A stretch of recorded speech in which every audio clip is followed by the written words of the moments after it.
Well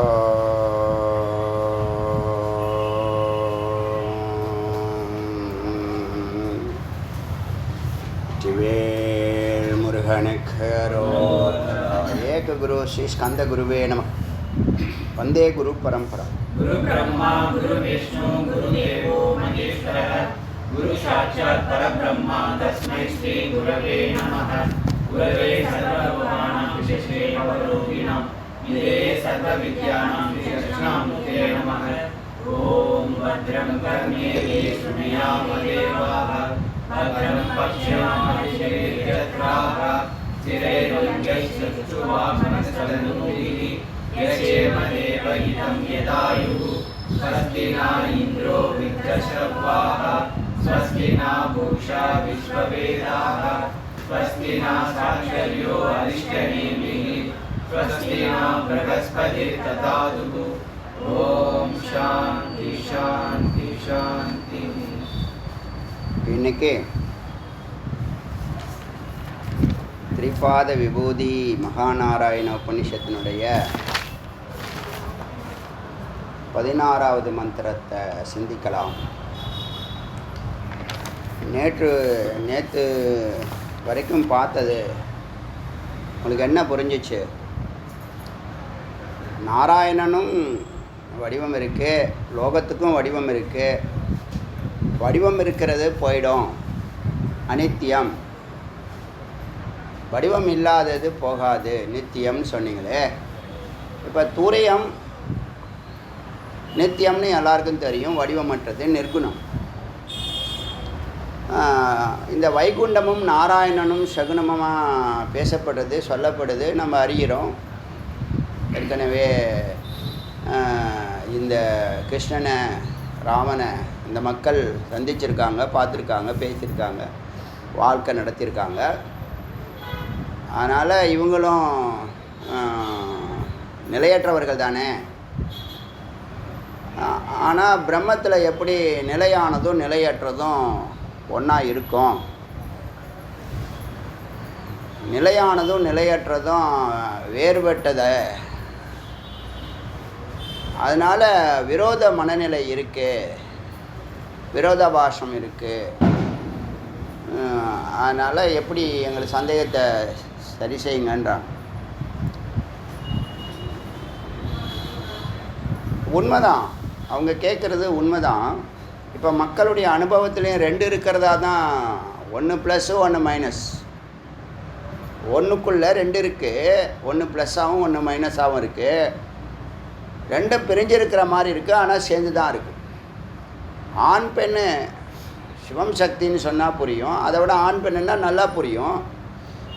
ஆண் பெண்ணு அப்படின்னு சொன்னால் ஆண் ப்ளஸ் ஆகும், பெண்ணு மைனஸ் ஆகும், இல்லை பெண்ணு ப்ளஸ் ஆகும், ஆண் மைனஸ் ஆகும். ஒரு தத்துவப்படி பார்த்தீங்கன்னா ரெண்டு இருக்குது, ரெண்டு வெவ்வேறு தன்மை உடையது இருக்குது, ஒன்றுக்குள்ளே இருக்குது. ஆனால் ரெண்டும் ஒரு நோக்கத்தில் தான் வேலை செய்யுது, ஒரு குறிக்கோளை தான் செயல்படுத்துது, ஒன்றாக தான் சிந்திக்குது. மூளையே ரெண்டு பகுதியாக இருக்குது, வலது மூளை இடது மூளை இருக்கா இல்லையா? ஆனால் ஒன்று தான் சிந்திக்குது. மூக்கு ரெண்டு துளைகள் இருக்குது, ஒன்று தான் ஸ்மெல் பண்ணுது, சுவாசிக்குது. காது ரெண்டு இருக்குது, ஆனால் ஒன்று தான் கேட்குது. வாய் ஒன்று இருக்குது, ஒன்று பேசுது. கண் ரெண்டு இருக்குது, ஒன்று தான் பார்க்குது.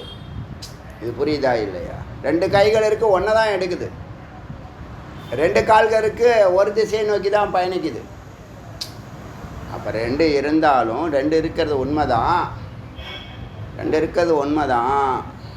ரெண்டு வெவ்வேறு தத்துவமாக இருந்தாலும் இரண்டல்ல, ஒன்றை நோக்கி தான் அது செயல்படுகிறது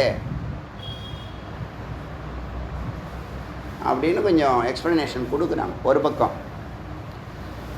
இன்னொன்று ஒரு பரந்த வாயு இருக்குது, ஆனால் அதுக்கு ஒரு தேவதான்னு ஒருத்தவங்க இருக்காங்களே, அது இன்னொன்று. வாயு நிர்குணம், தேவதா சகுனமாச்சே. பிருத்திவி இடம் நிர்குணம், பெருசாக இருக்குது, அதனுடைய தேவதா சிங்களா பூமி, பூமாதேவி. நெருப்பு விஸ்வரூபமாக இருக்குது, அதுக்கு அக்னி. அப்படின்னு ஒரு வடிவமும் வடிவமற்றத்தின் நிலையை ரெண்டுத்தையும் ஒருங்கிணைக்குது. இதெல்லாம் பற்றி இன்றைக்கி பேச போகிறோம். நேற்று கேட்டது துரியம்ங்கிறது நிர்குணம், நாராயணங்கிறது சகுனம். இந்த இதை விட்டுருங்க, வைகுண்டத்தை விட்டுருங்க. துரியம் நிர்குணம், நாராயணங்கிறது சகுனம். இரண்டு பேரும் எப்படி ஒன்று நிலையற்றது, ஒன்று நிலையற்றதில் நிலையானது ஒன்று இருக்கே. நிலையற்ற உடம்பில் நிலையான உயிர் ஒன்று இருக்கே. அந்த தத்துவத்தை வலியுறுத்தது வேறு ஒன்றும் இல்லை. இப்போ அதை நேற்று பார்த்த அந்த கேள்வியை திரும்ப ஒரு கிளான்ஸ் ரிவ்யூ பண்ணிவிட்டு போனால் தான் புரியும். இன்றைக்கினா புரியாது. இன்றைக்கி கிளாஸ் அரை மணி நேரம் நடந்தாலும் நல்லா புரியணுங்கிறது என்னுடைய. ஏன்னா இந்த புரிதல்னால் உங்களுக்கு எவ்வளோ பெரிய நன்மைகள், அளவிட முடியாத நன்மை கிடைக்க போகுது. இந்த புரிதல் சரியாக புரிஞ்சுக்கிட்டிங்கன்னா மிக மிக மிக மிக மிக முக்கியமான நுட்பத்தை நீங்கள் அடைவீங்க. ஏன் அப்படின்னு கேட்டால், இப்போ கடவுள் ஏன் ஒரு நிலையாக இருந்தான்னா, அலையாக இருந்தான்னா, நுரையாக இருந்தால் எல்லாம் கடவுள் தானேன்னு சொல்லிட்டு போகலாம். ஆனால் நீ யாரை பிடிக்க முடியும், யாரை பிடிக்க போகிற அது சொல்லு. இந்த கேள்வி ஒரு விஸ்தாரமான கேள்வி, நுட்பமான கேள்வி. கடவுள் அலையாக இருந்தான்னா, நுரையாக இருந்தான்னா, நேரடியாக இருந்தான்னா, மறைஞ்சு இருந்தால் என்ன அப்படின்னு ஒரு கேள்வி, ஒரு சமாதானம் இருக்குது. அவர் எப்படி இருந்தானே கடவுள் போயா அதில் என்னையா பெருசா நீ அப்படின்னு நம்ம சொல்லலாம். ஆனால் நீ யாரை பிடிக்க போகிற? நீ நுரையை பிடிக்க போறியா, அலையை பிடிக்க போறியா, நிலையை பிடிக்க போறியா, நிர்குணத்தை பிடிக்க போறியா? எது சாஸ்வதம் அதை சொல்லு. நிர்குணம்தான் சாஸ்வதம். நிர்குணம்தான் யூனிவர்சல். முதல்ல அதை எடுத்துங்க. எது ஒன்று யூனிவர்சல்லாக இருக்குது. யூனிவர்சல்னால் என்னது? எல்லா உலகத்தில் உள்ள எல்லா ஜீவராசிக்கும் பொருந்தது. அவன் இங்கிலீஷ்காரனாக இருந்தால் கூட அவனுக்கு இந்துத்துவா தெரியாதுனா கூட அவனுக்கு இது பொருந்தும். இஸ்லாத்துக்கு பொருந்தும், கிறிஸ்துவர்களுக்கு பொருந்தும். உலகத்தில் இருக்கிற எல்லா ஜீவராசிகளும் பொருந்தக்கூடிய கருத்தை தான் இது சொல்லுது. இந்த மாதிரி சான்சையில் சொல்கிறதுக்கு பேசுகிறது. இப்போ அந்த சந்தேகத்தை மறுபடியும் பார்க்கலாம். அத்தைத்தி ஹோவாச்ச சாத்ரோ குரு பகவான். சிஷ்யன் சாத்திர டவுட்டை கேட்குறான். ஹே குரு பகவான், வைகுண்டஸ்ய நாராயணஸ்ய நித்தியம் முக்தம். இது ரெண்டு பேரும் நித்தியம் உங்களுக்கு வழிபடுன்னு சொல்கிறீங்கள. இப்போ இதுக்கு முன்னாடி இருந்த பாட்டு இவ்வளோ இது விசேஷத்தை சொல்லி அத்தனை நிற்கணும். இத்தனை சொன்னிச்சில்ல, ஒரு கிட்டத்தட்ட 100 விசேஷம் சொன்னிச்சில்ல, அத்தனை நிற்கணும். கடைசியில் இது எல்லாம் நாராயணன்னு சொல்கிறேன். என்னை போன்றவர்களுடைய சிந்தனை விசாரம் என்னன்னு கேட்டால், எதுக்கு ஒன்று உருவத்தை காமிச்சு அதுக்கப்புறம் அதை நீக்கணும்? உருவத்தை காமிச்சு இதுதான் வேறு சொல்கிறான். அதாவது இவரும்னு சொல்கிறதில்ல. இப்போ மகாவிஷ்ணு தான் பிரம்மாவாக இருக்கார், மகாவிஷ்ணு தான் ஜெகத்தாக இருக்கார், மகாவிஷ்ணு தான் எல்லாவாக இருக்கார், அதை சொல்கிறாங்க. ஈசன் தான் மகாவிஷ்ணுவாக இருக்கிறதுங்கிறத யாருமே சொல்கிறதில்ல. அதுதான் சத்தியம். பிரம்மந்தான் ஈசனாக இருக்குது. இது வேதாந்தம், நான் எழுதுனதில்லை. பிரம்மந்தான் ஈசனாக இருக்குது. ஈசன் தான் ஹிரண்ய கர்ப்பனாக மாறியிருக்காங்க. ஹிரண்ய கர்ப்பந்தான் விராட்டாக மாறியிருக்காங்க. ஹிரண்ய கர்ப்பந்தான் விராட்டாக மாறி இருக்காரு, விராட்டு தான் உலகமாக மாறி இருக்காருன்னா இங்கேருந்து தான் ஆரம்பிக்கிறாங்க. ஈசன் தான் ஹிரண்ய கர்ப்பனாங்கிற மகாவிஷ்ணுவாக மாறி இருக்காருங்கிறத யாருமே சொல்கிறதில்ல, எல்லாரும் மாறிக்கிறாங்க. அது மட்டும் இல்லை, இவர்தான்னா அது உண்மைக்கு புறம்பானதாக இருக்குது, வேதாந்தத்துக்கு புறம்பானதாக இருக்குது. இங்கே ஸ்மிருதி பேசலை.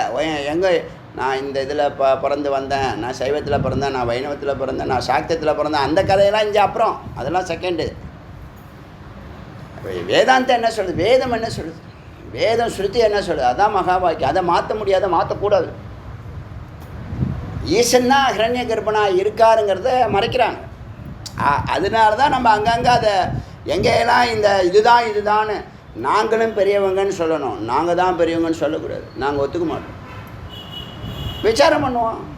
72 பேர் விசாரம் பண்ணாங்க சங்கரரோட. அவர்கிட்ட சத்தியம் இருந்தது, ஜெயிச்சார். எல்லோரும் ஏற்றுன்ட்டாங்க. அதுதான் அங்கே இருக்கிற விஷயம். புரியுதா?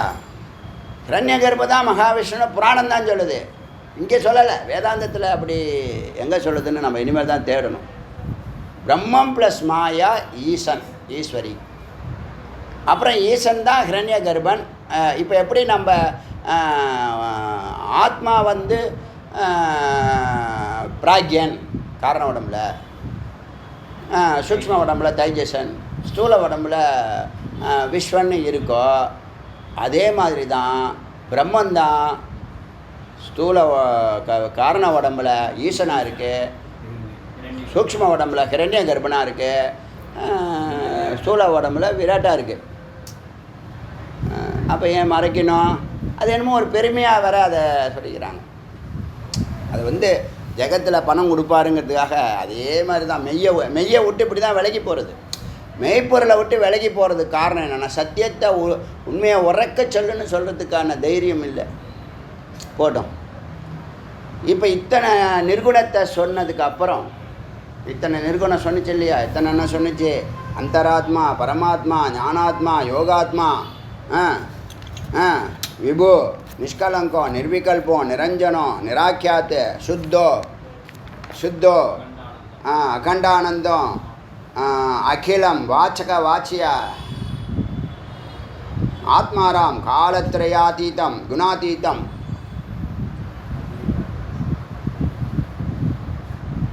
இத்தனை சொன்னிச்சு. கடைசியில் இது எல்லாம் நாராயணன் தான் அப்படின்னு சொல்ல தெரியுதுல்ல. நிர்குணத்தை சகனமாக, எது சூக்ஷ்மமோ அது மேலானது, அதை ஒத்துக்கிறீங்களா?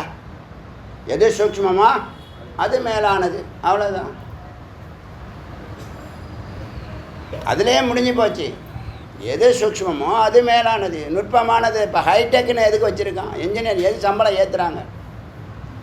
ஆர்ட்ஸை விட சயின்ஸுக்கு மதிப்பு, சயின்ஸை விட டெக்னாலஜிக்கு மதிப்பு இருக்கா இல்லையா? வேல்யூ எப்படி சம்பளம் கொடுக்குறான்? சம்பளம் எப்படி படிக்கிறான்? அறிவு ஐக்கியூவை வச்சு தானே கொடுக்குறான். ஐக்கியூவில் ஏற்றம் இருக்கா இல்லையா? ஐக்கியூவில் ஏற்றம் இருக்குது. 120, 140 இருக்கா இல்லையா? இது ஒரு பக்கம் இருந்துட்டு போகிறோம். அதனால் இத்தனை தத்துவம் சொன்ன எல்லாம் நாராயணன் சொல்லும்போது, நாராயணன் சகுனம் வந்துடுறாரு, உருவத்துக்கு வந்துடுறாரு. நிர்குணம் தான் சகுனமாக மாறி இருக்கு. ஆதி எதுனா நிர்குணம் தான் ஆதி. ஆதியில் நாராயணன் இருந்தாருன்னா எங்கே இருந்தாருன்னு கேள்வி வரும். இந்த கேள்வி இருக்கட்டும். இதெல்லாம் வேதாந்த விசாரத்துக்காக பேசுகிறது. இங்கே இந்த உள்நோக்கம் கற்பிக்கக்கூடாது, வேதாந்த விசாரத்துக்காக பேசுகிறோம். அப்படி பார்த்தா ஆதியில் ஒன்று இருந்தது, அது சத்தாக இருந்தது. திரிசிக்கு பிராமண உபநிஷத்துன்னு ஒன்று பேசியிருக்கோம், ஞாபகம் இருக்கா? திரிசிக்கு பிராமண உபநிஷத்துன்னு. அதில் சிருஷ்டி எப்படி ஆரம்பிக்கும்? சிருஷ்டி பற்றி பேசும்போது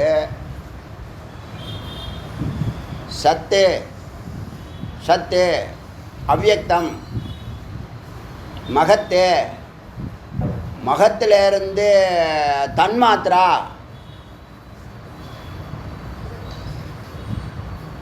மகத்திலேருந்து அகங்காரம், அகங்காரத்துலேருந்து தன்மாத்திரையிலேருந்து பஞ்சபூதங்கள், பஞ்சபூதங்கள்லேருந்து பொறிகள், புலன்கள், மனம், குணம் எல்லாம் மனிதனுடைய எல்லாம்.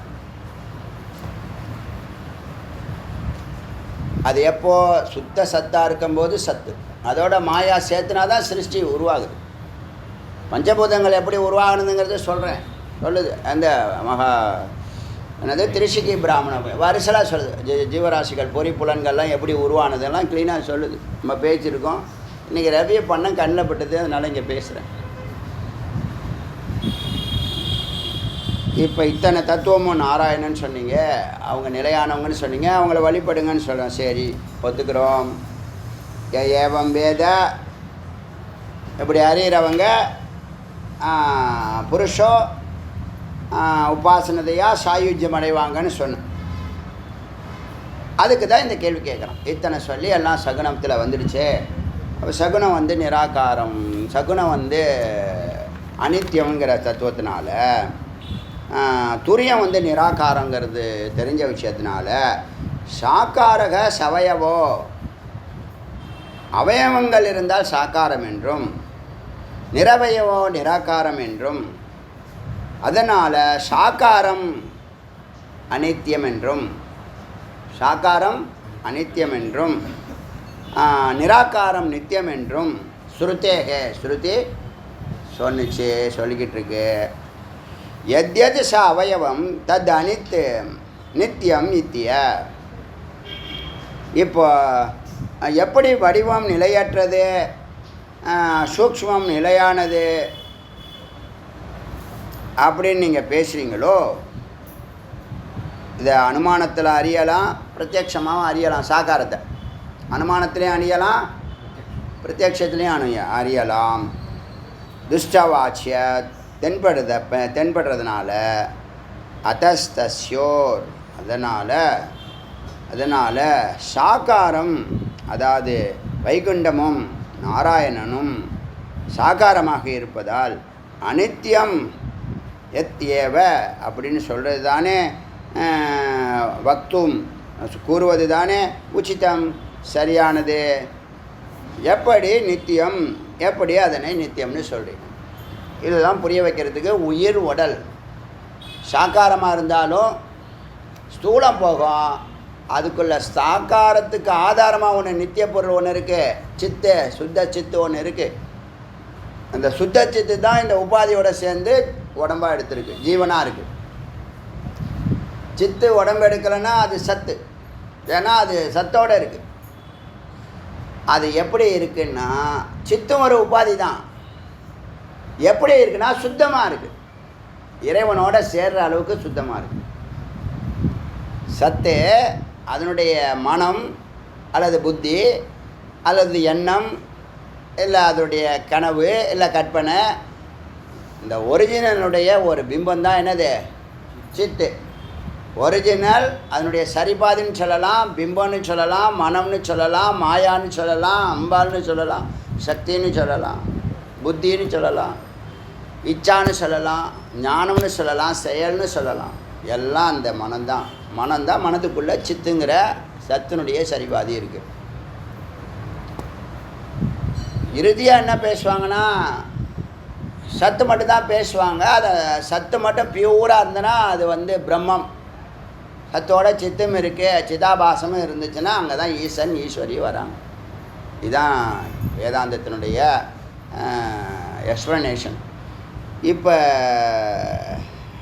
அனித்தியம்னு சொல்கிறது தானே சரின்னு கேட்கும்போது, அப்போ அது பதில் சொல்கிறாரு. துரியம் அக்ஷரம். துரியம் அக்ஷரம் எல்லாருக்கும் தெரியும், அழியாத பொருள். அக்ஷரத்தை ஓங்காரம் அப்படின்னு சொல்கிற மாதிரி உயிர்னு அர்த்தம் இருக்குது. அக்ஷரங்கிறது பிரம்மத்தை குறிக்கிறது, ஓங்காரத்தை குறிக்கிறது. பிராணனையும் சில இடத்துல அக்ஷரம்னு சொல்கிறாங்க. சுருக்கமாக சொன்னால் சத்து, ரெண்டாவது சித்து, மூணாவது ஓங்காரம். இந்த மூணும் அக்ஷரம். அச்சா, துரியம் அக்ஷரம் இது ஸ்ருதேக. துரியம் அக்ஷரம் என்று ஸ்ருதி சொல்லிடுச்சு.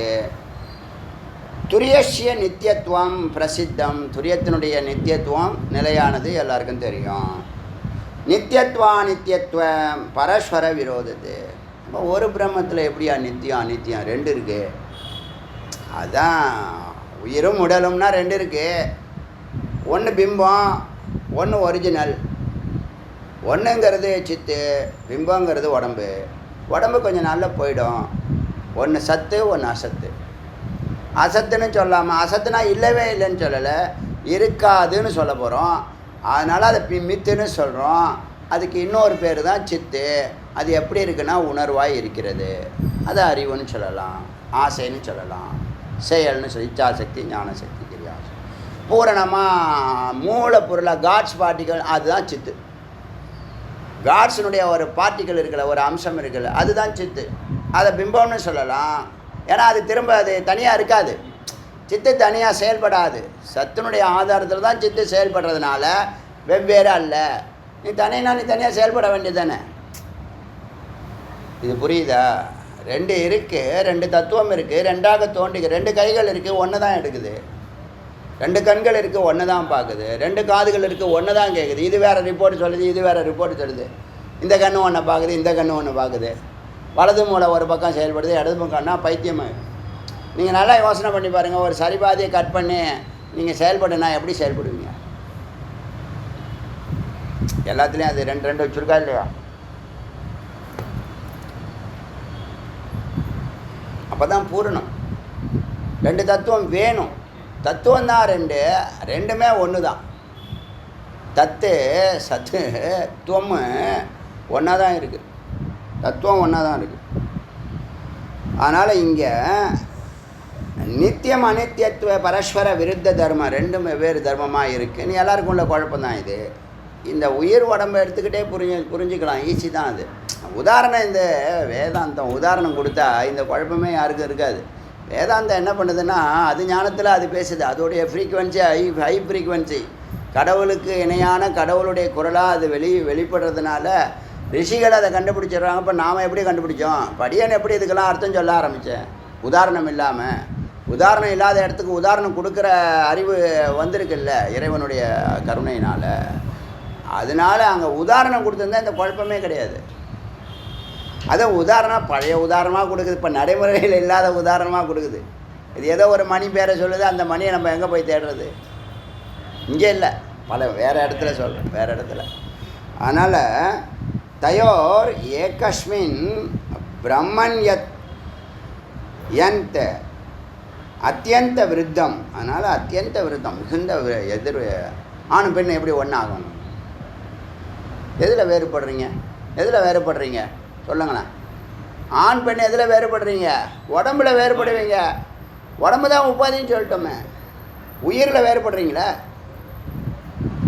ஆண்களுக்கெல்லாம் உயிர் வேறு மாதிரி இருக்குது, பெண்களுக்கெல்லாம் ஒரு உயிர். அவன் சீமான் அந்த அழகாக கேட்குறான், ரொம்ப அழகாக கேட்டான். இப்போ இந்த மக்களோட ஒரு ஒரு ஓப்பன் டாக், அதாவது பொது இடத்துல இவர் கேள்வி பதில் எல்லாம் சொல்கிறார் சீமான்.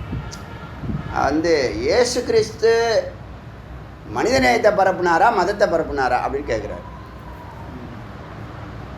ஒரு கேள்வி, சரியான கேள்வி, ஸ்ட்ராங்கான கேள்வி. அவர் இறை தூதுவர், அவங்க உயர்வான கருத்துக்களை சொன்னாங்க. சிஷ்யர்கள் சும்மா இருக்க மாட்டாங்க. எப்பயுமே சிஷ்யர்கள் சும்மா இருக்கும். எல்லா இடத்துலையும் அப்படி தான். அரசியல் தலைவர் சும்மா இருந்தால் சிஷ்யர்கள் தொண்டர்கள் சும்மா இருக்க மாட்டாங்க. நடிகர் கரெக்டாக இருந்தால் ஃபேன்ஸு சும்மா இருக்க மாட்டாங்க. அது மாதிரி அது பின்னாடி வந்தவங்க தான் இது ஒரு இசம், கிறிஸ்துவ இசம் அப்படின்னு ஆரம்பித்தாங்க அப்படின்னு சொல்கிறார். அரிய கேள்வி, அரிய பதில். அது மாதிரி நிறைய கேள்விக்கு பதில் கேட்குறான். ரொம்ப ஆழமான சிந்தனை, ரொம்ப ஆழமான சிந்தனையாக இருந்தது, ஆச்சரியமாக இருந்துச்சு. இது எதுக்கு இங்கே வந்துச்சு அந்த பேச்சு? தயோரா ஏகஸ்மின் பிரம்மன் அத்தியந்த விருத்தமாக தெரியுது அப்படின்னு சொல்லும்போது ஆண் பெண்ணில் எதில் வேறுபாடு? அங்கே சொல்கிறான், இந்துக்களுக்காக ஒரு அரசியல் கிடையாது, கிறிஸ்துவர்களுக்காக ஒரு அரசியல் கிடையாது, இஸ்லாத்துக்காக ஒரு அரசியல் கிடையாது, அரசியல் மக்களுக்காக. அழகாக சொல்கிறான். நம்ம ஏற்றுட்ருக்கோம். நாளைக்கு நீங்கள் மதம் மாறிட்டீங்கன்னா அரசியல் மாறாது. அரசியல் ஒரே அரசியல். எல்லாம் மக்கள் நல்லா இருக்கணும், எல்லோரும் பாதுகாப்பாக இருக்கணும், சண்டை போடாமல் ஒத்துமையாக இருக்கணும். இதானே இந்த நேஷனல் இன்டெக்ரேஷனு. அதை தான் நம்ம அமைதியான ஒரு வாழ்க்கை தானே வாழணும் எல்லாருமே நினைக்கிறோம். இப்போ பாதுகாப்புக்காக தான் சண்டை போட்டுக்கிறாங்க. பாதுகாப்பு இல்லாத மாதிரி ஃபீல் பண்ணுறாங்க. அதனால் ஒரு அச்சுறுத்தல் இருக்கிற மாதிரி ஃபீல் பண்ணுறாங்க. அதனால் அவங்க இந்த மாதிரி ஏதாவது கருத்து வேறுபாடுகள் வருது. அதெல்லாம் சரியாயிடும். அதெல்லாம் சரி பண்ணாது. இந்த மாதிரி வேதம் ஞானம் பிரம்மஞானம் மேலே போணுச்சுன்னா, பிரம்மஞானம் உள்ளே போணுச்சுன்னா இந்த சண்டை சச்சரவு இருக்காது. ஒற்றுமையாக இருக்கிறதுக்கு தான் மதமே தவிர சண்டை போட்டுக்கிறதுக்கு மதம் போட்டோம். இப்போது இங்கே தயோர் ஏகஸ்மின் பிரம்மம் அத்தியந்த விருத்தம். பிரம்மத்தில் இந்த வேறுபாடு இருக்கே. தஸ்மாத் வைகுண்டஸ்ய நாராயணஸ்ய அனித்யமேவ. அதனால் அனித்தியம்தான் வஸ்தும் அப்படி சொல்கிறது. வக்தும் சரின்னு சொல்ல, வக்தும் உச்சிதம் பவத்தின்னு 2 இடத்துல சொல்லுது. இப்போ ஏன் இவ்வளவு பிரித்து பார்க்குறாங்கன்னு நான் சொல்லிட்டேன். எதுக்கு சகுனம், எதுக்கு நெருகணும், எதுக்கு உபாதி, எதுக்கு கடவுளுடைய இறுதி கருத்து, இறுதி வார்த்தை அப்படின்னா அதை தான் நீ தியானம் பண்ண போகிற. நீ இறைவனை பிடிக்கணுமா வேண்டாமா, எது நுட்பம், எது ஈஸியாக பிடிக்கிறது, அதை தான் அவங்க வலியுறுத்துகிறாங்க. இதெல்லாம் நீ இப்போ இப்போ ஒரு நல்ல முமுட்சு இருக்கான்னு வச்சுங்க. அவன் அகங்காரத்தை விட்டுட்டு சீக்கிரம் குருவை தேடணும். இறைவனை சந்திக்கணும், இறைநிலையை தொடணும், இறை சொரூபத்துக்குள்ளே நுழையணும், இறைவனுடைய ஹிருதயத்தில் இடம் பிடிக்கணும்னு நினைக்கிறவன் அவனுடைய முதல் தேடல் குருவை தான் இருக்கணும். அவன் குருவை பிடிச்சிட்டானா இறைவனை பிடிச்சிடலாம். குருவை பிடிச்சிட்டா அடியேன்னு சொல்கிறேன், ஆணித்தனமாக சொல்கிறேன், அழுத்தம் திருத்தமாக சொல்கிறேன், உறுதிப்படுத்தி சொல்கிறேன், இறுதிப்படுத்தி சொல்கிறேன், சத்குருவை பிடிச்சிட்டானா அவன் இறைவனை பிடிச்சாச்சு. இப்போ அவன் நினைக்கிறான், அவனுடைய அகங்காரம் தடுக்கும். அங்கே போனால் ஃபீஸ் கட்டணுமா, அங்கே போனால் கை கட்டி வாய்ப்பத்தி சாஸ்தாங்க நமஸ்காரம் பண்ணணுமா, குரு சேவை பண்ணணுமா, இப்படிலாம் நினச்சா நீ கேட்குறது எது? இறைவனை கேட்குற. அப்போ இதெல்லாம் என்ன? அதுக்கு முன்னாடி இதெல்லாம் ஒன்றுமே இல்லை. குரு கொடுக்கக்கூடிய உபதேசமும் உன்னுடைய ஹிருதயத்தில் பிரம்மத்தை பிரதிஷ்டை பண்ணக்கூடிய அந்த சூட்சுமமும் இறைவன் அவர்கிட்ட தானே கொடுத்துருக்கான். ஏன் எல்லாருக்கிட்டையும் கொடுக்கல? டாக்டர் ஆகிறவங்க தான் டாக்டர் ஆக முடியும், என்ஜினியர் ஆகிறவங்க தான் என்ஜினியர் ஆக முடியும். உங்களுடைய அறிவை நீங்கள் தானே டிசைட் பண்ணுறீங்க, உங்கள் விருப்பத்தை நீங்கள் தானே டிசைட் பண்ணுறீங்க. இது கிடைக்கல அது பண்ணுறேன், அது கிடைக்கல இது பண்ணுறேங்கிறதெல்லாம் அறியாமை.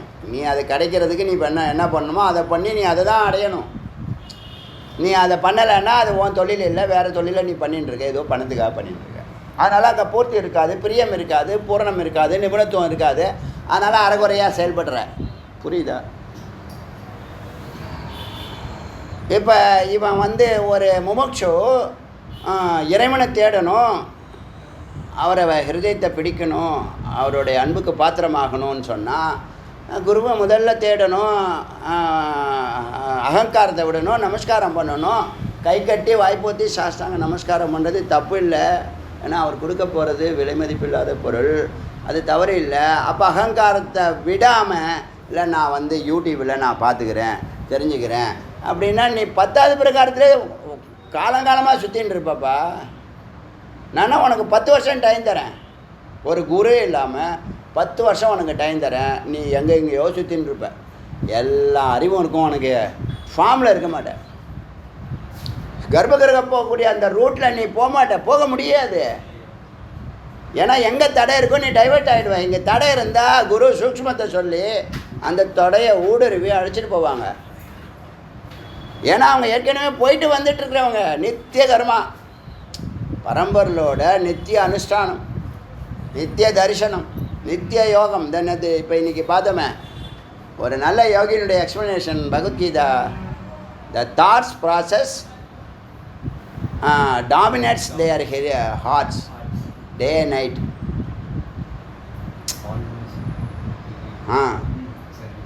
அது படிங்க, அந்த லைனை படிங்க.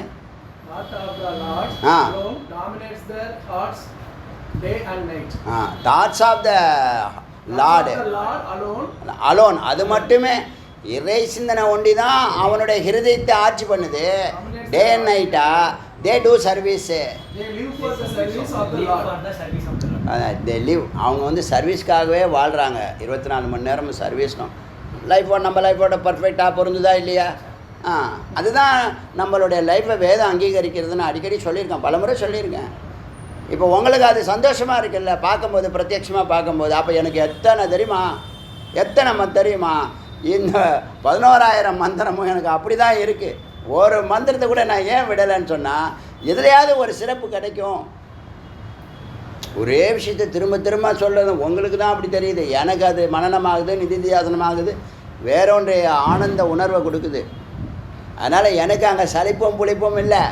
உங்களுக்கு எல்லாத்தையும் மொத்தமாக கொடுக்கக்கூடாதுன்னு தான் இதுவாக பண்ணுறோம், ஷார்ட்கட் பண்ணி எளிமைப்படுத்தி. இது வரைக்கும் யாரும் செய்யாத ஒரு அரிய வேலையை செய்யணும்னு முயற்சி பண்ணுறோம், செய்ய போகிறோம். தத்துவமசியில் அது பண்ண போகிறோம். லேட்டானாலும் பரவாயில்ல, தாமதமானாலும் பரவாயில்ல, அரிய பொக்கிஷமான ஆடியோஸ் வெளியிடணும்னு முயற்சி பண்ண போகிறோம். முடியட்டும், முதல்ல 108 முடியட்டும். அப்போ நீ அந்த ஒரு யோகியையோ ஒரு சத்குருவோ நீ பிடிக்கிறது உன்னுடைய அகங்காரம் தடுத்தா அவருக்கு ஒன்றும் லாஸ் கிடையாது. நீ 10வது பிரகாரத்திலே சுற்றின்னு இருப்ப, 10 வருஷம் கழிச்சு சுற்றின்னு இருப்ப, 20. அதனால தான் அவன் சொல்கிறான் 40 வருஷமாக நான் வேதாந்தம் போயிட்டுருக்கேன், 50 வருஷமாக போகிறேன், 60 வருஷமாக போகிறேன், ஃபுல் டைமாக நான் 7 வயசுலேருந்து சன்னியாசம் எடுத்துட்டு நான் இன்றைக்கி ஏன் நிறைவு பெற முடியலைன்னா அதான் விஷயம். நல்ல சத்குரு பிடிக்கணும், முக்கியமான விஷயம். அதான் சொல்லிட்டேன், க்ளீனாக சொல்லிட்டேன். சத்குருவை பிடிச்சிட்டா இறைவனை பிடிச்சிட்ட. இது வரைக்கும் யாரும் சொல்லியிருக்காங்களோ இல்லையோ, அடியேன்னு சொல்ல. சத்குருவை பிடிச்சின்னா இறைவனை பிடிச்சாச்சு, அவங்க ஒன்றை விட மாட்டாங்க. நீ வேணால் விலைக்கு போகலாம், உனக்காக காத்துட்டுருப்பாங்க. இதுதான் அங்கே இருக்குது. அடியனுடைய அனுபூதி சொல்கிறேன். இந்த வார்த்தை மிக முக்கியமான வார்த்தை. அதனால் இங்கே எல்லாத்தையும் உபாதி எல்லாத்தையும் நீ, ஏன்னா இறைவனை விருதானு காட்ட முடியாது. காட்டினா அவர் ஹிரண்ய கர்ப்பனாக மாறிடுறாரு, உபாதியாக மாறிடுறாரு, மித்தா மாறிடுறாரு. அப்போ இதுவல்ல நீக்கி எஞ்சிருந்தா நீ அறியறது உணர்வது கூட மித்தியந்தான். மித்தின்னு சொல்லுது. நீ அறிவதும் உணர்வதும் மித்துன்னு சொல்லுது. உன்னுடைய உணர்வுக்கு ஒன்று படுதுன்னா அது அல்ல இறைவன். நீ பார்க்குற உன் புலன்களில் படுது, அது இல்லை இறைவன். எதுக்கு அது மாதிரி சொல்லுதுன்னா, இறைவனுடைய ஆபாசம் அது நுரையாக இருக்குப்பா, பெபிள்ஸாக இருக்குது, கொஞ்சம் நேரத்தில் போயிடும். அது கொஞ்சம் அலையாக இருக்குது, திரும்ப ரிட்டர்ன் ஆகிடும். அந்தாண்டப்போ அலை இல்லாமல் நிலையாக ஒன்று இருக்குது, அதுக்கு ஆதாரமான மூலக்கூறுகளாக இருக்கலாம். வாட்டர் மூளை H2O, அதுதான்ப்பா இறைவன். அப்போ H2O நீ தியானம் பண்ணுவேன், வேறு ஒன்றும் இல்லை. அதோடைய வீரியம் அதிகம். எது சூக்ஷ்மமோ அது மேலானது, வீரியமிக்கது. அதான் விஷயம். அது மகத்துவ மகியானா இருக்கலாம், அனோரண்யானா இருக்கலாம். இப்போ அணு அவ்வளவு சூக்ஷ்மமாக இருக்குது, ஆனால் வீரியம் அந்த அளவுக்கு. அதை வச்சு தான் சொல்கிறேன், அணுவை வச்சு தான் சொல்கிறேன்னு வச்சுங்களேன். எது சூக்ஷ்மமோ அது மேலான வல்லமை மிக்கதுன்னு சொல்கிறது எதுக்குன்னா, அணுவை வச்சு சொல்கிறேன். உங்களுக்கு புரியறதுக்கு. இறைவனை அப்படி தான் புரிய வைக்க முடியும்.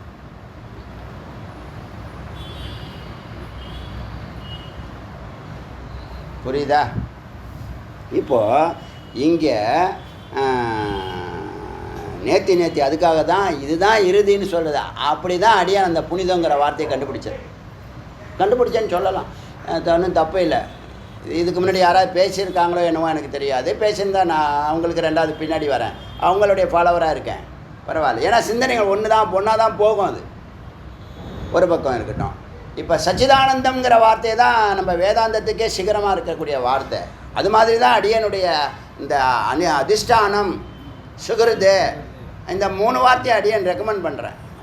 1000 வார்த்தைகளில் 11,000 மந்திரத்தில் 1000 வார்த்தைகளில் சச்சிதானந்தம் எப்படி சிகரமோ அதுக்கு அடுத்த நிலையில் நீங்கள் இதை சிந்திக்கலாம். அதிஷ்டானமாக இருக்கிறது பிரம்மம், புனிதமாக இருப்பது பிரம்மம், சுகருது எல்லாரும் நல்லா இருக்கணும்னு நினைக்கிறது பிரம்மம் அப்படின்னு அனுபூதின்னு எடுத்துக்கலாம், உணர்வுன்னு எடுத்துக்கலாம், உபதேசம்னு எடுத்துக்கலாம், முருகப்பெருமான் கருணைன்னு எடுத்துக்கலாம், எப்படி வேணாலும் எடுத்துக்கலாம். இதெல்லாம் கொஞ்சம் நாள் கழித்து பேசப்படும். அடியன் இப்போ பேசுகிறத ஒரு 10 ஆண்டுகள் 20 ஆண்டுகள் இந்த ஆடியோ வச்சு பல பேர் பேச தான் போகிறேன். பேசட்டும், புரியட்டும், நல்லா புரியட்டும். ஏன்னா பிரம்மத்தை பற்றி பேசுகிறதுக்கு ரொம்ப ரொம்ப ரொம்ப ரொம்ப ரொம்ப ரொம்ப அரிய மனிதர்கள் தான் இருக்கிறாங்க. பிரம்மத்தை தெரிஞ்சிருந்தாலும் அனுபூதி பண்ணியிருந்தாலும் வியக்தம் பண்ண மாட்டுறாங்க. வியக்தம் பண்ணணும், வெளிப்படுத்தணும். அவ்வியக்தமாக இருந்து யாருக்கு பூமிக்குள்ளே இப்போ 100 வருஷம் இப்போ நான் எந்த முயற்சியும் பண்ண முன்னாடியே சொல்லியிருக்கேன். இங்குள்ளே இருக்க எடுத்து கொடுக்கறதுல எனக்கு சந்தோஷமாக இருக்குது. இப்போ நான் பூமிகளை சொல்லாமலே போயிருந்தேன்னா 25 ஆண்டுகள் பேசலை, அப்படியே பேசாமலே போயிருந்தேன்னா இத்தனை 1000 மக்கள் இது என்னுடைய ஞானம் வேஸ்ட்டாக போயிடும். பிரயோஜனம் இல்லை. என்ன பிரயோஜனம்? ஒரு பிரயோஜனம் கிடையாது. அதனால் வியக்தம் பண்ணணுங்கிற ரகசியமே கூடாதுங்கிற. எதுக்கு ரகசியம்?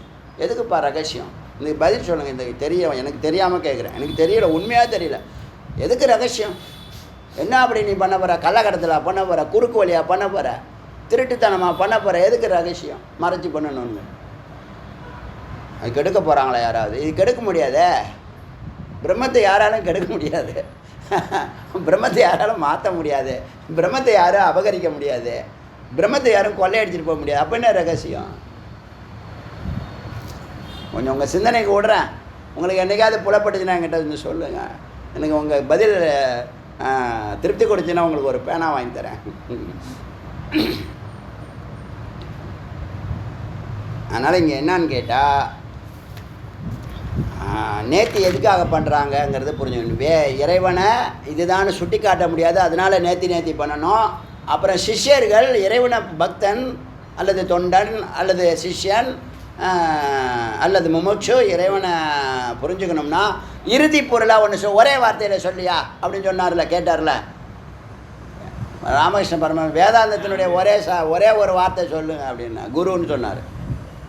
பரமஹம்சர் சொல்கிறார். அதுவும் அது மாதிரி ஒரே வார்த்தையில் சொல்லணும் அப்படின்னு சொன்னால் பிரம்மத்தை ஏன்னா அதுதான் அவன் ஈஸியாக என்ன பண்ணுவான், தியானிப்பான், கவனம் செலுத்துவான். நீ யாருன்னு கேட்டால் என்ன சொல்லுவீங்க? அகம் பிரம்மாஸ்மின்னு சொல்லணும்.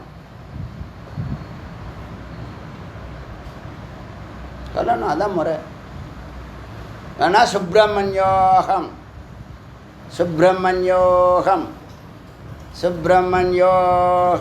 அப்படின்னு சொல்ல வேண்டியதுதான். இல்லை சிவோகம் சங்கரர்கிட்ட சொல்லிட்டு போட்டார். சங்கரர் இந்த 3 வார்த்தை தான் யூஸ் பண்ணார். அவ்வளோதான் குரு சரண்டரு.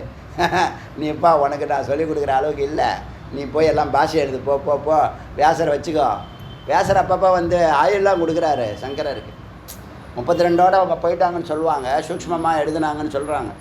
பூர்ணமான அறிவு இல்லை, இன்னும் சிரவணம் பண்ணலை, சம்மந்தப்பட்டதெல்லாம் அப்புறமா படிக்க நேரமே இல்லை. இதுக்கே உபநிஷத்தே நல்லா வச்சு செய்து நல்லா இருக்கு. இப்போ இங்கே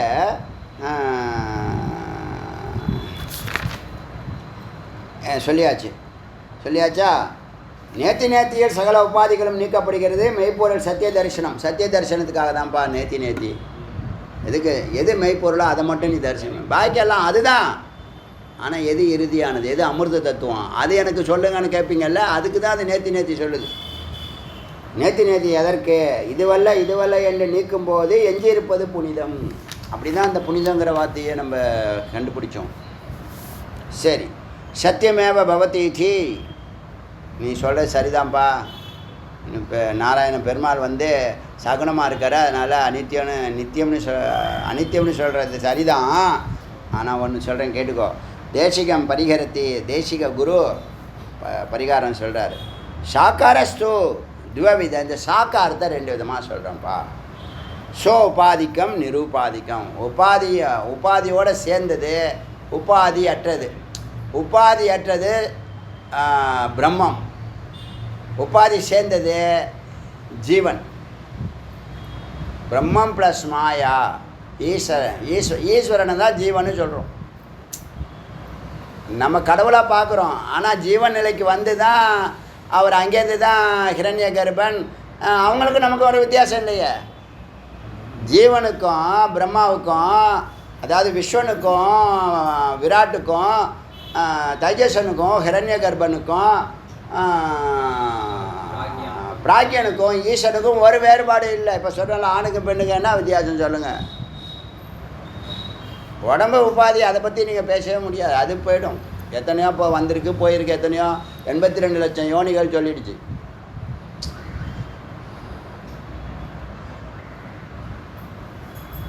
அதனால் உபாதி சேர்ந்தது அது உபாதி, அதுதான் வடிவம் பெறுது.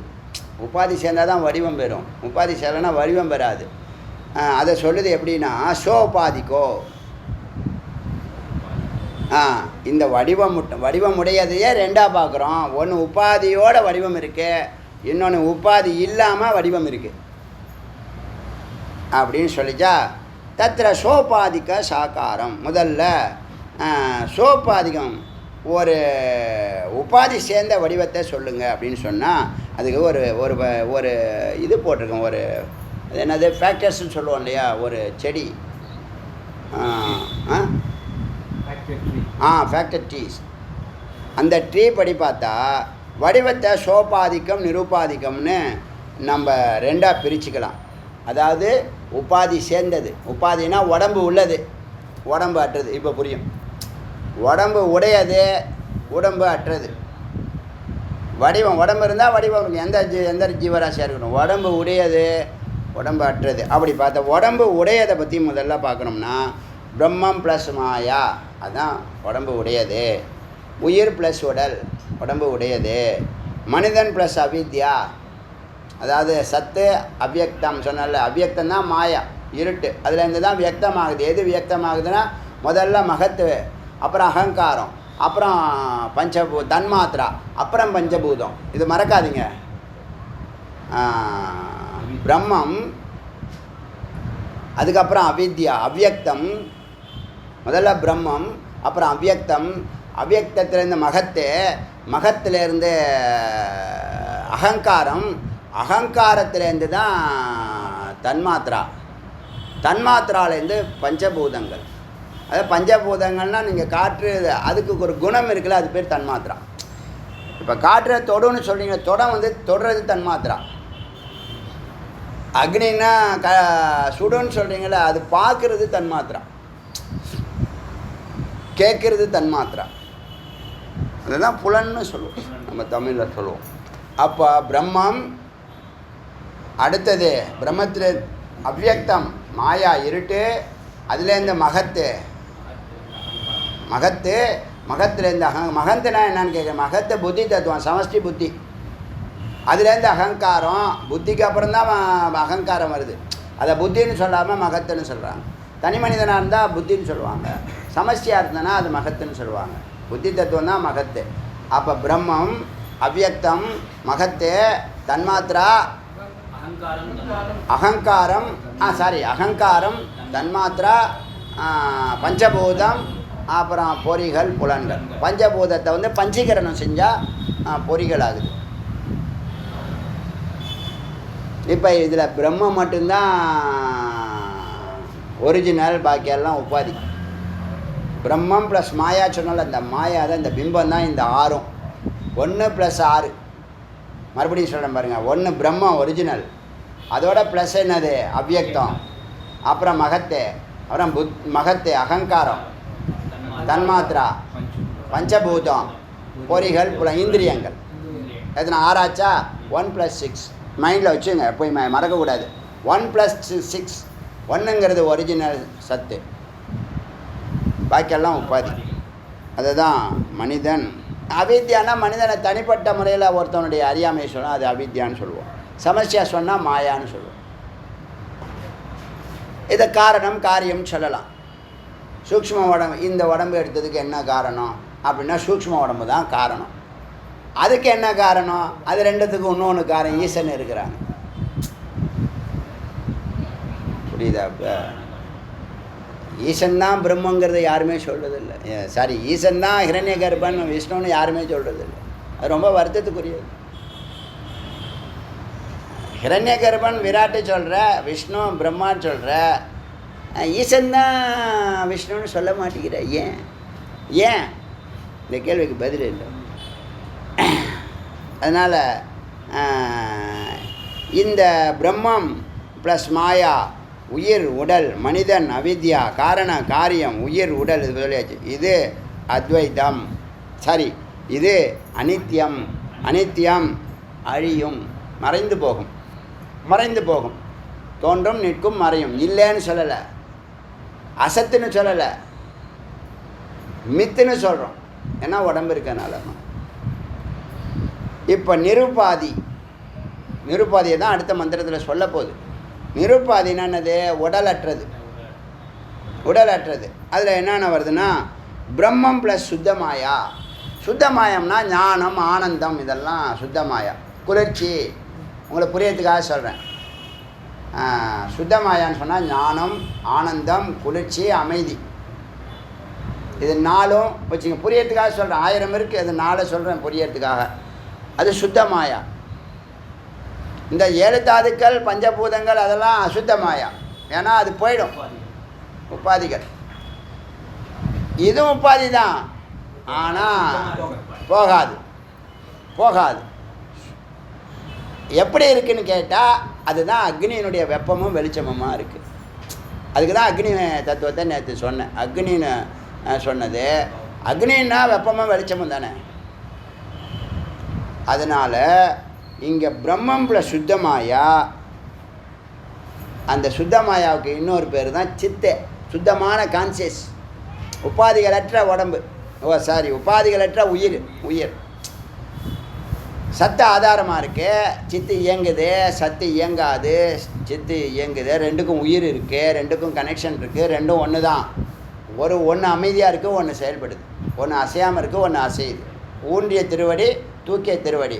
அர்த்தநாரீஸ்வர நடராஜர் பலமா அதிகாலத்துலேருந்து டே ஒன்லேயும் சொல்லிட்டு வரேன். இது ஆரம்ப காலத்து ஆடியோ கேட்டு பாருங்கள். முதல் 10 ஆடியோவில் இது வந்திருக்கும். சிவம் சக்தி இல்லாமல் பேச முடியாதுங்க. பக்தி தான் ஆதாரம். இதை கேட்குறாரு இவரை கேட்குறாரு. இவர் இந்த அர்ஜுனன் வந்து மகாவிஷ்ணு கேட்குறாரு. 12வது சாப்டரு பக்தி யோகம் 2வது மந்திரம். யார் உயர்வானவங்க, சகுனமா நிர்குணமா? முதல்ல சகுனம், அப்புறம் நிர்குணங்கிறாரு. பக்தியோடு இருக்கணும், தியானம் பண்ணணும். ரெண்டே சொல்கிறாரு. பக்தியோடு என்ன நினைக்கணும், தியானிக்கணும். பின்னாடி என்ன சொல்ல போகிறான்னு தெரியல. அதெல்லாம் அப்போ தமிழில் படித்தது, இப்போ சம்ஸ்கிருதத்தில் படிக்கிறேன். அத்தியனம் பண்ணிகிட்டே வரேன் வரிசலாக. என்ன தான் சொல்கிறாங்கன்னு தெரிஞ்சுக்கிறேன். இப்போ பிரம்மம் ப்ளஸ் சுத்தமாயாங்கிறது பிரம்மம், அதனுடைய பிரபாவம். அதோடைய பிரபாவம் தான் அக்னி பிரம்மம்னு சொன்னால் உதாரணத்துக்கு புரியறதுக்காக சொல்கிறேன். ஏன்னா மந்திரத்தில் உதாரணம் சொல்லலை. அதனால் உங்களுக்கு தெரிஞ்ச விஷயம், உங்கள் அன்றாட வாழ்க்கையோட பயன்படுற உங்களுக்கு தெரிஞ்ச விஷயத்த சொன்னால் புரியுங்க தான். அக்னி வெப்பமும் வெளிச்சமும் அதனுடைய குணம். வெப்பம் சுடும் டைரெக்டாக, வெளிச்சம் சுடாது, வெளியில் இருக்கும், பார்க்கலாம், தொட்டாலும் ஒன்றும் செய்யாது. பிரபாவம். ஆனால் அதோடைய ஸ்வரூபம் ஆனந்தம், ஆனந்தமயம் மாதிரி. அக்னியுடைய பிரபாவம் தான் வெளிச்சம். இது புரியுதா? அந்த வெளிச்சம் அக்னி இருக்கும் போதெல்லாம் வெளிச்சம் இருக்கும். அக்னி இல்லைன்னா வெளிச்சம் இல்லை. கயிறு இருந்தால் தான் பாம்பு தெரியும், ஒரிஜினல் இருந்தால் தான் பிம்பம் தெரியும். அக்னி இருந்தால் தான் புகை வரும். அப்போ ஒன்று ஒரிஜினல் இருக்குது, ஒன்று அதுக்கு மேலே இருக்குது. அந்த ஒன்று ஏற்றி வச்சுருக்கு இல்லையா, அந்த பிரம்மம் ப்ளஸ் சுத்தமாயா, அதுதான் சத்து. அந்த சுத்தமாயாவுக்கு இன்னொரு பேர் தான் சித்து. புரியறதுக்காக சொல்கிறேன். ஏன்னா அந்த எல்லா தகுதியும் அதுக்கு இருக்குது. சித்துக்கு உணர்வு இருக்குது, அமைதி இருக்குது, குளிர்ச்சி இருக்குது, எல்லாம் இதுக்கும் இருக்குது. உணர்வு இருக்குது, அது ஒன்று போதும். இப்போ இந்த சத்தோட சுத்தமாயாங்கிறது பிரம்ம வித்யா, ஞானம். சத்தோட ஆனந்தம். அப்புறம் ரெண்டும் ஆனந்தமும் அறிவும் ஆனந்தமும். சத்து ஏற்கனவே இருக்கு, சித்தம் ஆனந்தமும் தானே சேர்க்கறது. சச்சிதானந்தத்தை எக்ஸ்பிளைன் பண்ணுதுங்க இன்டைரக்டாக இந்த மந்திரம். இதுக்குள்ளே சச்சிதானந்தம் தான் இருக்குது, சத்து இருக்குது. இந்த சித்தம் ஆனந்தமும் உபாதின்னு சொல்லுது. அது சத்து இருக்குது, எப்போதும் இருக்குது. ஏன்னா அது அறியாத ஒரு அதிஷ்டானம். எப்பயும் இருக்குது. நேற்று இருந்துச்சு, இன்றைக்கி இருக்குது, நாளைக்கு இருக்கும், எப்பயும் இருக்கும். எல்லாத்துக்கும் ஆதாரமாக இருக்குது. இருக்கிறது மட்டும் இல்லை, எல்லாத்துக்கும் ஆதாரமாக இருக்குது. அதுக்கு எதுவும் ஆதாரம் இல்லை. அதனால் அதிஷ்டானங்கிறத செலக்ட் பண்ணணும். புரியுதா? இப்போ சத்து இருக்குது, அதோட சுத்தமாயாங்கிறதுனா சித்தம் ஆனந்தமோ மாயா அப்படின்னு சொல்லுது. சச்சிதானந்தங்கிற வார்த்தைக்கு அருமையான எக்ஸ்பிளனேஷன் மறைச்சி வச்சுருக்கு மந்திரத்துக்குள்ளே. அது நிருபாதிகம்னு சொல்லுது. அது ரெண்டும் உபாதி மாதிரி தெரியுது. உபாதி தான், வடிவம் இல்லை, ஆனால் வடிவம் இருக்கு. ஞானத்துக்கு வடிவம் இல்லை, ஆனால் ஞானத்துக்கு வடிவம் அப்படி சொல்லுது. ஆனந்தத்துக்கு வடிவம் இல்லை, அது ஆனால் ரெண்டும் உபாதி தான். அப்போ இது ரெண்டும் எந்த ஆதாரத்தில் இருக்குன்னா சத்தினுடைய ஆதாரத்தில் இருக்குது. சத்தினுடைய ஆதாரத்தில் சித்தம் ஆனந்தமும் இருக்குன்னு சொல்ல வருது. அறிவும், சித்தனா என்ன, உணர்வு தானே, அறிவு தானே. ஆனந்தம்னா என்ன, ஆனந்தம், மகிழ்ச்சி. இப்போ சத்து ப்ளஸ் பிரம்ம வித்யா அதான் ஞானம். சத்து ப்ளஸ் ஆனந்தம் அதுதான் ஆனந்தம். அப்புறம் ரெண்டும் சேர்த்தது. சரி, இப்போ இந்த நிருபாதிக்க உபாதியற்ற வடிவம் ஒன்று இருக்குன்னு சொன்னோம் இல்லையா, அதுதான் இப்போ பேசிகிட்டு இருக்கோம். ஆனந்தமும் நல்லா புரிஞ்சுங்க. பல முறை சொல்கிறேன், திரும்பி சொல்கிறேன், தவறு இல்லை. ஆனந்தமும் ஞானமும், பிரம்ம வித்யாங்கிறது ஞானம் தானே. பிரம்ம வித்யா நம்ம பயன்படுத்துகிறாங்க, நம்ம அதை சுருக்கி ஞானம்னு சொல்கிறோம். அப்போ ஆனந்தமும் ஞானமும் பிரம்மத்தினுடைய சுத்தமாயா, பிரம்மத்தினுடைய பிரபாவம், பிரம்மத்தினுடைய பிம்பம். எல்லாம் புரிஞ்சுதா? அப்போ நம்ம அங்கே வந்துட்டோம். இப்போ நம்ம எங்கே வந்துட்டோம்? உணர்வுக்கு வந்துட்டோம், ஆனந்தத்துக்கு வந்துட்டோம். மயத்தில் இருக்கும். உள்ளே போனால் நமக்கு நிரந்தரம். இப்போ மயத்தில் குளிர் காயிரும். இந்த டனல் வெளியில் இருக்குது, பக்கத்தில் இருக்குது, ஒரு அடி கேப்பில் இருக்கிறோம். நம்மளை அது சுடாதுன்னா அதுக்குள்ளே போயிடுவோம். அது வரைக்கும் டனல் மாதிரி பக்கத்தில் இருந்து குளிர் காஞ்சிக்கிட்டு இருக்கோம். மகிழ்ச்சியாக இருக்குது. ஓடி வரோம். எத்தனையோ தடைகளை தாண்டி ஓடி வரும். இப்போ கிளாஸில் இவ்வளோ பேர் உட்காந்துருக்கீங்க, எத்தனை தடைகள் தாண்டி தான் வரீங்க. அறிவு இருக்கு, டேக்கிள் பண்ணுற அறிவு இல்லாதவன் ஏமாந்து போகிறான். விழித்து கொண்டார் பிழைத்து கொண்டார், விழிக்காதவன் தூக்கிட்டே இருப்பான். இப்போ இந்த உபாதியற்ற சாக்காரம், உபாதி இருந்தால் தானே வடிவம் வரும். இதுக்கு உபாதி இல்லை, ஆனால் வடிவம் இருக்கு. எதுக்கு? ஞானத்துக்கும் ஆனந்தத்துக்கும். ஆமாம், அது உபாதி தான், ஆனால் வடிவம் இருக்குது சத்தோடு சேர்ந்து. இப்போ சத்து சித்த ஆனந்தம்னு சொன்னால் ஒரு விதத்தில் இது சாக்காரம்தான். அதை எப்படி சொல்லுதுன்னா, ஒன்று நித்தியம், இந்த சாக்காரம் வடிவமுடைய இந்த நிரூபாதி, உபாதியே கிடையாது, சுத்தமாக இருக்குது. ரெண்டுமே சித்தும் சுத்தமாக இருக்குது, சத்தும் சுத்தமாக இருக்குது. அங்கே சத்து சித்து அவித்யா அஞ்ஞானத்தில் இருந்துக்குது, அது உபாதி. அதை விடுங்க, அந்த உபாதி ஜென்ரலாக உபாதி. இது நிரூபாதி, உபாதி அல்ல, ஆனால் உபாதி தான். அது சுத்தமாக இருக்குது, சத்தாகவும் சித்தாகவும் ஆனந்தமாக இருக்கிறது. அது ஒன்று நித்தியம், இன்னொன்று முக்தம்னு ரெண்டு விதமாக பிரிக்கிறாங்க.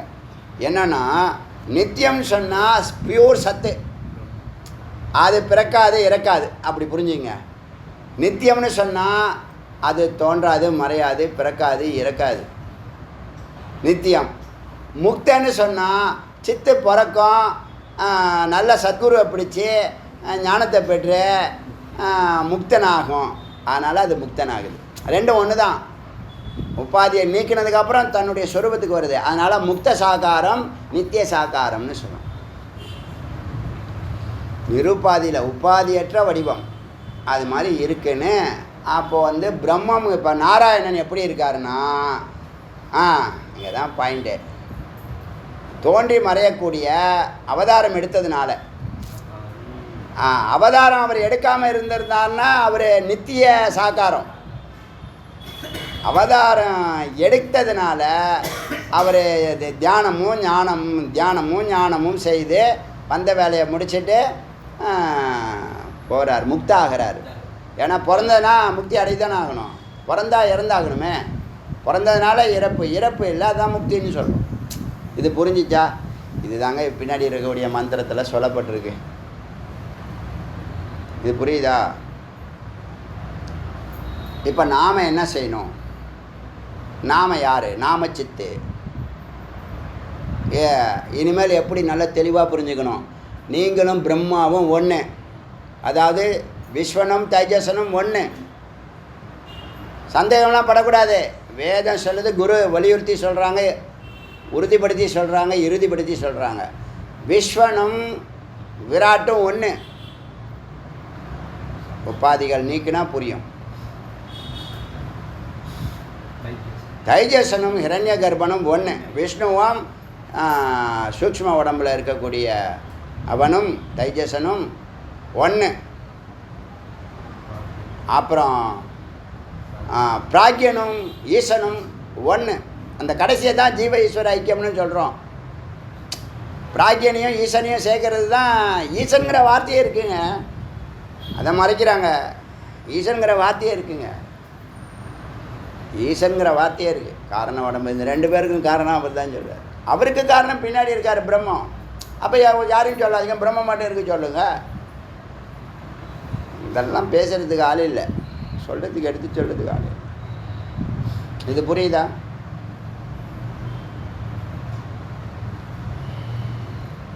இப்போ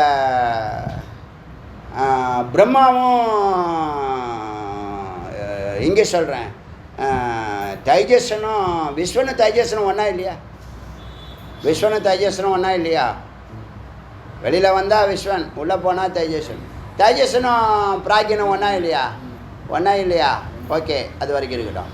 அங்கே பிரம்மாவும் ஹிரண்ய கர்ப்பனும் ஒன்றா இல்லையா? அப்போ ஹிரண்ய கர்ப்பனும் ஈசனும் ஒன்றா இல்லையா? அதான் சொல்கிறோம். இப்போ இந்த பக்கம் 3 பேரை ஒன்றாக்கியாச்சு, ஈசன் ஆக்கியாச்சு. இங்கே 3 பேரை ஒன்றாக்கியாச்சு, பிராக்கியன் ஆக்கியாச்சு. இப்போ பிராக்கியனும் ஈசனும் ஒன்றா இல்லையா? பிராக்கியனும் ஈசனும் ஒன்றா இல்லையா? ஒன்று. அந்த ஒன்று தான் பிரம்மமாக இருக்குது. சேர்ந்துட்டா பிரம்மம். இது புரியுதா?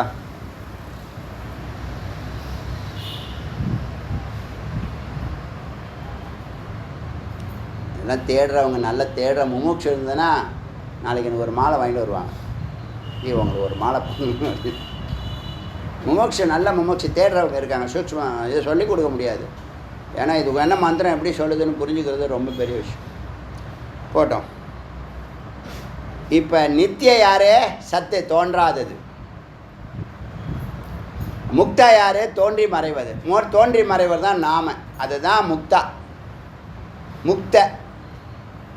முக்த சாகாரம், நித்திய சாகாரம். நித்திய சாகாரம் தோன்றுவதும் இல்லை, மறைவதும் இல்லை. முக்த சாகாரம் தோன்றி ஞானத்தினால, தியானத்தினால. அதான் நீங்கள் கேட்டிங்களே கேள்வி. வந்தோடனே ஒரு கேள்வி ஆர்வத்தில் கேட்டிங்களே. என்ன கேள்வி கேட்டீங்க?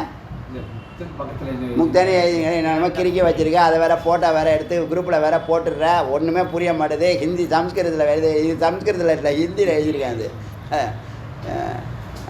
அது என்னென்னா அது சுபாவமாக வருது. அந்த வார்த்தையை அதில் எழுதுனா தாங்க ஈஸியாக இருக்கும். நீங்கள் அந்த வார்த்தையை ஒரு மொழியில் உள்ள வார்த்தையை இன்னொரு மொழியில் எழுதுறது டிரான்ஸ்லிட்டேஷன் சொல்லுவாங்க. டிரான்ஸ்கிரிப்ஷன் சொல்லுவாங்க. லெட்டர் தான் லிட்டர்னு சொல்லுவாங்க. லிட்ரேஷன், டிரான்ஸ்லிட்டேஷன் தான் அது. அப்படி சொன்னால் கூட கஷ்டங்க. அது அந்தந்த மொழியில் அது இதில் தாங்க பேச முடியும். தமிழ் அப்படின்னு சொல்லணும். தமிழ் அப்படி சொன்னால் இங்கிலீஷ். அது அந்தந்த மொழியில் சொன்னால் தான் அது அழகு. நம்ம மாற்றலாம், அது வேறு விஷயம். மெய்ப்பொருள் என்னான்னு கொஞ்சம் புரிஞ்சுக்கங்க தயவுசெய்து. மற்றவங்க மாதிரி இருக்காதுங்க. மெய்ப்பொருள் நீங்களாம் சத்தியம், வேதாந்திகள், பிரம்மஸ்வரூபம் சத்தாக இருக்கணும், மித்தாக இருக்கக்கூடாது. எல்லாம் ஸ்கூலில் படிக்கிற மாதிரியே இருக்குல்ல. சரி, நான் இதுக்கு மேலே இந்த சப்ஜெக்டு இதோட நிறுத்துகிறேன். ஆக்சுவலாக பார்த்தா இன்றைக்கி நான் கிளாஸே ஸ்டார்ட் பண்ணல. மந்திரம் என்ன தெரியுமா? நேற்று மந்திரத்தை இன்றைக்கி நேற்று எத்தனை ஆரம்பித்தோம்? இன்றைக்கி 16 ஆரம்பிக்கணும். இன்றைக்கி 15 தான் எக்ஸ்பிளைன் பண்ணியிருக்கேன். இப்போ நல்லா தெளிவாக இருக்கும். நேற்று இன்ட்ரோ, இன்றைக்கி எக்ஸ்ப்ளனேஷன், விசாரம் கூட பண்ணியிருக்கோம். அதனால் நாளைக்கு திரும்ப 16லேருந்து பார்க்கலாம். இந்த மந்திரத்தை நோட் பண்ணிங்க. மந்திர நம்பர் ரொம்ப முக்கியம். நோட் பண்ணி வச்சுங்க.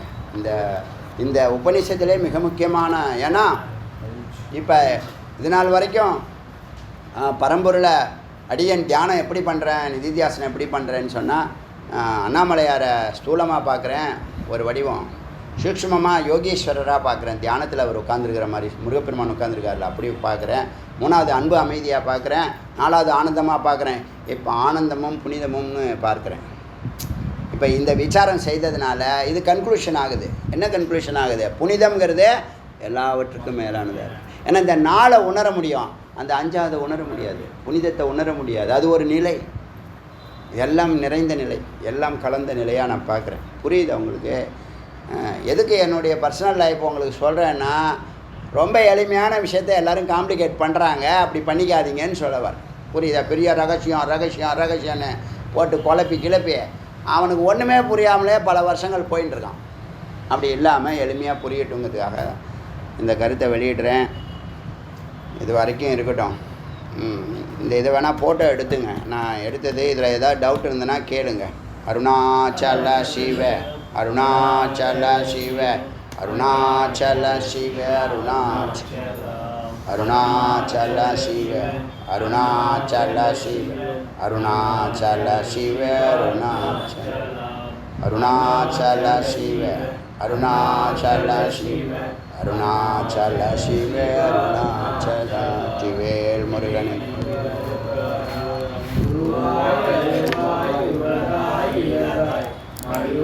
மலராய் மணியாய் ஒளியாய்